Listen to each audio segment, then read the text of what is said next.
बहुत सारे लोग ना बस दुखी पड़े रहते हैं, नहीं मुझसे ये नहीं होता, मुझसे वो नहीं होता. It's all about what you think in your head.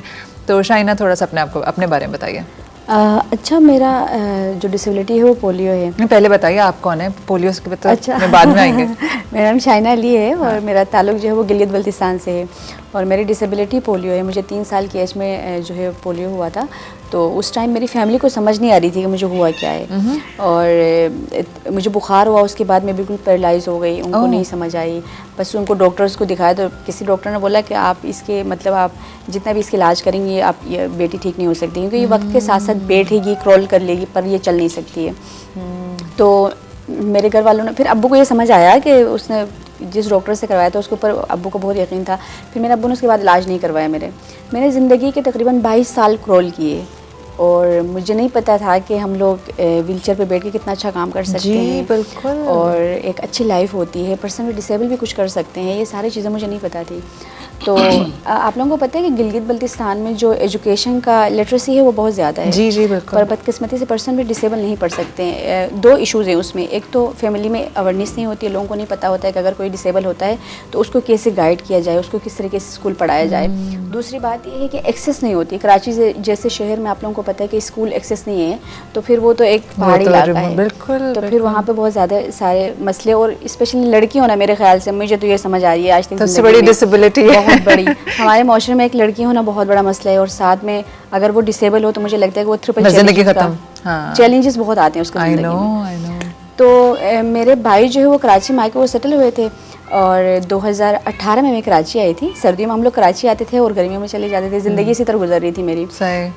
फिर मैं कराची जब आई तो हम लोगों को डिसेबल वेलफेयर एसोसिएशन के बारे में पता चला कि वहाँ पे जो पर्सन विद डिसेबल है उनको व्हीलचेयर्स मिलती हैं. तो मेरे भाई ने बोला कि चलो हम एक व्हीलचेयर लेकर आते हैं. वहाँ पे इलेक्ट्रिक व्हीलचेयर का उसको बहुत ज़्यादा शौक था, क्योंकि मेरे घर जो था वो 4थे फ्लोर पे था और वो घर भी एक्सेस नहीं था. अगर मैं व्हीलचेयर लेके आ भी लेती थी तो वो मेरे लिए फ़ायदेमंद नहीं था. मुझे वही वाली लाइफ थी कि बस घर में बैठो, कभी बाहर जाना तो व्हीलचेयर पे बैठ के चले जाओ. तो जब ऑफिस गए व्हीलचेयर लेने के लिए तो वहाँ का जो फाउंडर है जावेद रईस साहब, उन्होंने बोला कि नहीं आप ऐसा कर ले, आप अपनी बहन को पहले लेके आए, हम देख तो लें कि उसकी डिसेबिलिटी है क्या. हम हर किसी को तो इलेक्ट्रिक व्हीलचेयर नहीं देते हैं. तो मेरे भाई ने बोला कि नहीं मैं कैसे जाने दूंगा तुम्हें, घर वाले क्या बोलेंगे. मतलब एक होता है ना कि फैमिली भी इस चीज़ में, मैं नहीं बोलूँगी कि फैमिली की कोई गलती होती है, क्योंकि फैमिली को नहीं समझ होते हैं. मुझे ऐसा लगता है वो हर जगह बहुत ज़्यादा, क्योंकि भाई यही बोलता था कि मुझे घर वाले क्या बोलेंगे, लोग क्या बोलेंगे, उसके माइंड में चीज़ें चलती थी. अच्छा, मैं एक बड़ी मज़े की बात बताऊँगी. मेरी ज़िंदगी का बहुत हसीन लम्हा था वो, जिस दिन मुझे वो इदारा मिला था, क्योंकि मेरी ज़िंदगी उसी से बदल गई थी. उसी दिन से बदल गई थी. जब मैंने भाई को बहुत ज़्यादा फोर्स किया तो शाम के 5 बजे का कुछ टाइम था, मैं गई तो मैंने देखा सारे व्हीलचेयर पे बैठे हुए और इतनी अच्छी लाइफ गुजार रहे हैं वो लोग. अपने आप को खुद को मूव कर रहे हैं, किसी के लिए पानी के लिए नहीं मांग रहे वो लोग, खुद अपने सारे काम डिपेंड नहीं कर रहे हैं. बिल्कुल इंडिपेंडेंट हो गए. अच्छा, मैं उनके साथ बैठ कर उनकी कहानियाँ सुनने लग गई तो मुझे हैरत होने लग गई. अच्छा, ये लोग शादी भी कर सकते हैं, ये लोग जॉब कर रहे हैं, अपनी फैमिलीज़ को सपोर्ट कर रहे हैं. वो चीज़ें मुझे बहुत ज़्यादा इंस्पायर कर रही थी. तो फिर मैंने अपने भाई को जब घर पर आकर बोला कि अच्छा, सबसे पहले सवाल ये था जब मैं वहाँ पर गई तो जावेद रईस साहब ने मुझसे एक सवाल किया कि शाइना सिर्फ एक व्हीलचेयर चाहिए या ज़िंदगी में कुछ करना चाहती हो. तो वो ना मेरी पूरी ज़िंदगी बदलने वाली वो लफ्ज़ थी मेरे लिए कि नहीं सर मैं लाइफ में पढ़ना चाहती हूँ. मुझे पढ़ने का बड़ा जुनून था, क्योंकि बचपन से मेरे अपने भाइयों को पढ़ते हुए देखा था. माशाल्लाह से मेरे 3 भाई और नॉन डिसेबल हैं वो लोग. तो फिर आप लोग टोटल कितने बहन भाई हैं? मैं अकेली हूँ, मेरे 3 भाई. इकलौती बहन. बिल्कुल. तो फिर मैंने ये वाला वर्ड मुँह से निकल गई तो सर ने बोला तो फिर ठीक है तुम कल से ज्वाइन कर लेना अपने सेंटर को. मैं वापस जब घर गई अपने भाई को ये बात शेयर की तो भाई ने तो मुझे सख्ती से मना कर दिया कि नहीं भाई वहाँ पे घर पे पता चलेगा तो क़यामत में जाएगी. मैंने बोला भाई एक दफ़ा ना, मतलब मैं ऐसी कोई हरकत नहीं करूँगी जिससे आपको मतलब कोई मसला हो, लेकिन मुझे इतना यकीन है कि एक दिन ऐसा आएगा कि प्राउड फील करोगे मेरे ऊपर. तो भाई ने बोला चलो ठीक है. मैंने अगले दिन से ज्वाइन किया सेंटर को. अल्हम्दुलिल्लाह मैंने 2.5 साल जो है बेसिक एजुकेशन लिया वहीं से. फिर उसके बाद अल्लामा इकबाल ओपन यूनिवर्सिटी से मैंने मैट्रिक कर ली. आज अल्हम्दुलिल्लाह मैं 2nd ईयर की स्टूडेंट हूँ. ज़बरदस्त. ज़िंदगी बहुत हसीन है, मैं यही कहना चाहूँगी. ज़िंदगी बहुत हसीन है. आपका visual impartial, you partial impairment, इसे पार्शली ब्लाइंड कहते हैं. ये क्या होता है? इसमें 3 स्टेजेस होती है, B1, B2, B3. ठीक है. Right now my condition is B2, जिसके अंदर विजन आपकी 50-50 कह लें, 60-40 कह लें, इस तरह से होती है.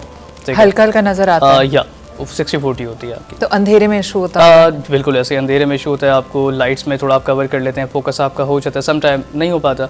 लेकिन ये कि बेहतर होता है, ये बिल्कुल ही B1 कंडीशन में नहीं होता। ठीक है। अच्छा खुरम, ये शुरू में बिल्कुल इट वाज परफेक्टली ओके या फिर शुरू से ही नज़र कमज़ोर थी? ना मैं स्टार्टिंग में जब मैंने स्कूलिंग अपनी नॉर्मल की, कॉलेज में मैंने नॉर्मल पढ़ा, ठीक है। इवन मैं बाइक चलाता था, ठीक है, सारी चीज़ें मैं खुद करता था। उसके बाद फिर अचानक भी सर में दर्द वगैरह हुआ, चेकअप करवाया तो और ये किस एज में हुआ? अप्रॉक्स 120, जब मैं 20 साल का था। ठीक है।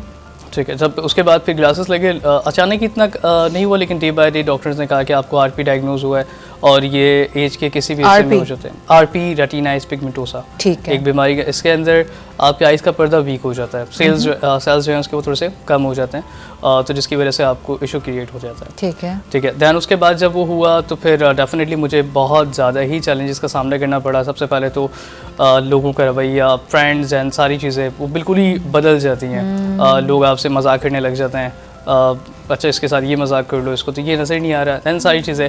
तो लोगों को ये एहसास नहीं होता कि somebody is actually struggling, मतलब आपके मजाक दूसरी जगह, दूसरी तरफ बिल्कुल ऐसा आपकी खुद लाइफस्टाइल में कितना चेंज आ गया होगा ना? बिल्कुल ऐसे कि दैट टाइम मैं बहुत ज़्यादा डिप्रेशन में चला गया था और उस And you time were 20 at that time. या Very young. टीन एज, बिल्कुल यंग के आगे ज़िंदगी के बहुत सारे गोल सेट थे कि भाई अब ये करना, अब ये करना, आगे ये करना, लेकिन और एकदम से अंधेरा। एग्जैक्टली। तो उसके बाद फिर कुछ टाइम के लिए अवेयरनेस नहीं थी, क्योंकि फैमिली में मेरा पहला केस था ये, ठीक है। फैमिली भी इस चीज़ से अनअवेयर थी, सारी चीज़ें, और फिर लोगों का रवैया इस तरह से, फिर वो डेफिनेटली आप अपने लिए भी बोझ बन जाते हो और दूसरों के लिए भी बोझ बन जाते True, very हो true. जब आपको अवेयरनेस नहीं होती चीज़ों के हवाले से।